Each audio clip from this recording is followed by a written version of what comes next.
On this week's edition of Wildcat Weekly, severe weather, National Food Waste Day, and a Wildcat you should know. All this and more coming up next.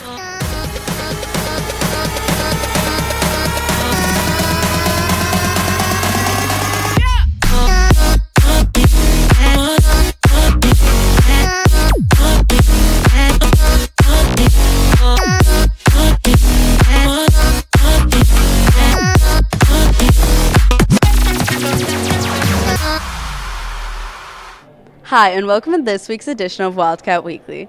April 28th is National Stop Food Waste Day. Missy gives you some ways on how you can reduce your food waste.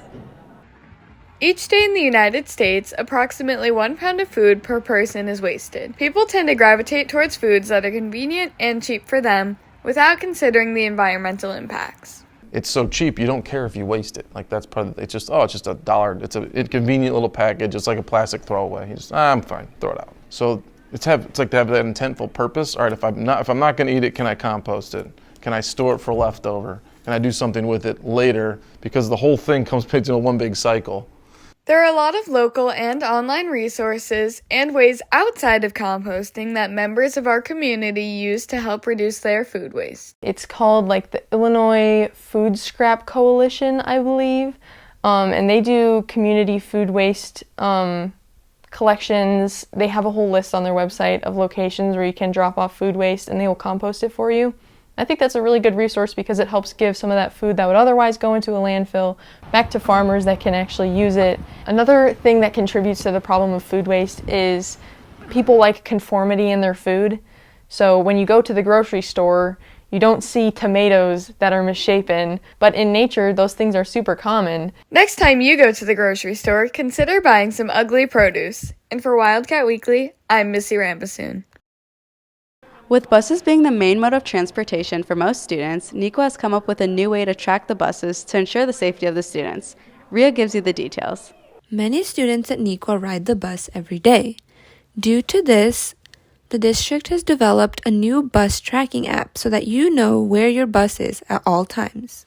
Really just becomes a tool for students and parents. Our special needs population can, if the bus is 5 minutes late, that can escalate a student's behavior either way, positive or negative.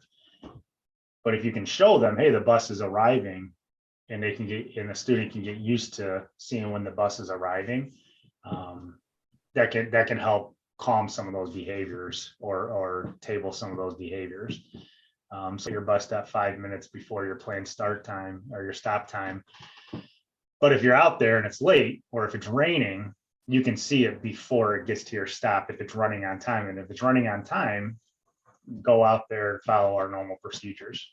For more information on the My Stop app, visit the NICO website.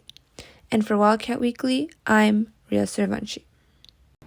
With it being spring, we will likely receive some severe weather. Ashley gives you the info on how to stay prepared for any upcoming storms and how weather forecasting has changed over time. Given our ever-changing Illinois weather conditions, it is incredibly important to be prepared in the case of severe weather. Your life is very, very important, and your family, your friends, the people that you love most are extremely important. So being aware of severe weather and the changing weather conditions, no matter the day or time, because that severe weather could happen at an instant like that. So it's important to keep yourself safe and the people that you love most informed and on top of the weather at all times in the event that there's severe weather. Nowadays, weather information is increasingly more accessible online. While this is convenient, it is essential to get your forecast from a reputable source, or even several sources. Weather radio is something that's great.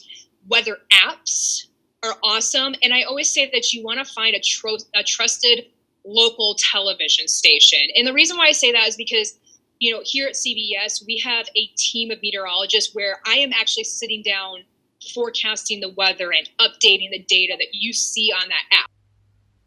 If you're not sure where to start, a great source for info is CBS 2's app, which is hourly forecasts. Be sure to stay up to date to weather out any upcoming storms. And for Wildcat Weekly, I'm Ashley Robinson. Did you know May is Asian Pacific American Heritage Month? If you're looking for a way to celebrate, stop by at Seoul Taco to get a taste of the cultural foods they have to offer. Stephanie serves you the details. Asian American and Pacific Islander Heritage Month celebrates those in the United States. The Asian Americans and Pacific Islanders are from the whole continent of Asia, including the many Pacific islands and territories located inside of Micronesia, Melanesia, and Polynesia. May was specifically chosen in celebration of the first immigration from Japan to the United States. One way you can celebrate is by experiencing other cultures. Seoul Taco is a restaurant located in downtown Naperville on 206 South Washington Street. Seoul Taco offers a wide variety of Korean-Mexican fusion food. So essentially, all of the ingredients and all the food that we make is traditional ingredients. You have two different cultures that a lot of people, it's very unique, There's not many places that I know of that have this style of food that we're doing with these flavors. So David Choi is the founder of the company. It all started with a food truck. He's actually a native to Naperville. He was born in Naperville, and he had the idea to have a food truck, and everybody loved the food so much that it grew into what it is today, and now we have 10 stores plus the food truck still operating. Make sure to stop by at Seoul Taco to celebrate. To order online or to receive additional information, visit seoultaco.com. And for Wildcat Weekly, I'm Stephanie Doulis. With Mental Health Awareness Month occurring in May, a Wildcat has helped destigmatize mental health. Matt tells you about a Wildcat you should know. Vivian Durkin is a pillar of positivity and equality here at the Neuqua community. She's achieved many things, including winning a Silver Key and an honorable mention in the Scholastics Art and Writing Awards. She's also raised thousands of dollars for the National Alliance for Mental Illness, or NAMI. I'm Vivian Durkin. I am a cellist in Neuqua Valley's Chamber Strings Orchestra. I'm also an artist. I'm currently taking AP Studio Art, which is really exciting. I also run cross country here at Neuqua. I also run a fundraiser for raising mental health awareness, and I have designed these sweatshirts, and it's really awesome. Not only do these shirts destigmatize mental illness, but the profit also goes towards a great foundation called NAMI. NAMI then takes the money to expand mental health services nationwide. Vivian's original motivation to create the shirts comes from her caring heart. Well, I am very close to the mental health stigma surrounded in society. I lost my grandmother to suicide back in 2016, so the stigma was very relevant to me from a young age, and it kind of just progressed into a passion. And I wanted to raise awareness in our school, especially because of the events that have occurred this year. I wanted to raise awareness and kind of let everyone know that you are here and you are forever enough, even if sometimes you feel like you aren't. Vivian pushes the Neuqua community to be more equitable in terms of mental health, gender identity, and sexual orientation. Mr. Whistler recognized that Vivian is striving for equity and even awarded her with the Neuqua Honors. She is in many ways an ally, and I don't have a lot of students that I would say at this stage in their life are brave enough to say, this is exactly who I am. And I love myself, and the world should love me too, but she's done that. If you would like to purchase a shirt, please go to the QR code on screen. All profits go directly to NAMI, and the sale ends May 3rd. And for Wildcat Weekly, I'm Matthew DeWeese. Thanks for watching this week's edition of Wildcat Weekly. Have a great weekend, Wildcats!